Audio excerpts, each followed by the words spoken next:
গোপীনাথ, তুমি তো সকলই পারো, দুর্জনে তাড়িতে তোমার শকতি কে আছে পাপীর আরো। হে মাধব, তুমি তো সবকিছুই পারো।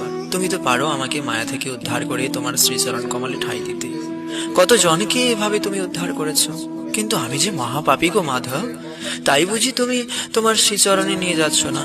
জানি আমি ভীষণ পাপী, খুব খল দুর্বৃত্ত। জানো মাধব, তোমাকে ভুলে গিয়ে এ মনে কত নোংরা জমেছে। এই নোংরা মনে তাই তো তোমার প্রতি আমার ভক্তি জাগছে না। কিন্তু এখন তোমাকেই যে এই মলিন মনকে পরিষ্কার করতে হবে গো মাধব। তোমারই কেবল এই শক্তি আছে। আমার মতো মহাপাপীকে তুমি পারো সব পাপ নাশ করে হৃদয়ে ভক্তি প্রেম দিয়ে তোমার চরণে ঠাঁই দিতে। হে মাধব, তোমার নামেই তো সকল পাপ নাশ হয়।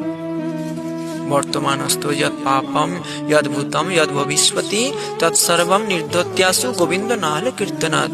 যে পাপ বর্তমানে হচ্ছে, যে পাপ হয়েছে, যে পাপ হবে, তৎসমুদয় পাপ ভগবানের নাম কীর্তন রূপ অগ্নিতে তৎক্ষণাৎ নিশ্চয়ই দগ্ধ হবে।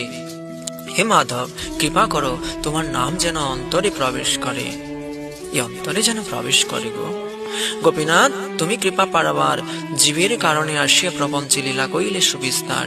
হে গোবিন্দ, জীব তোমাকে ভুলে এই জগতে অনিত্য বস্তুকে ভোগ করবার বাসনা কারণে নানা পাপ করছে, নানা অপরাধ করছে। কিন্তু এমনই তুমি দয়াময় হে মাধব, জীবের এত পাপ থাকা সত্ত্বেও, তোমাকে ভুলে থাকা সত্ত্বেও, তবুও তুমি জীবকে উদ্ধার করবার জন্য বারবার জগতে লীলা প্রকাশ করছো। ওগো প্রাণনাথ, তুমি মহান, তুমি প্রেমময়, তুমি একমাত্র পরম প্রেমিক। গোপীনাথ, আমি কি দোষের দোষী?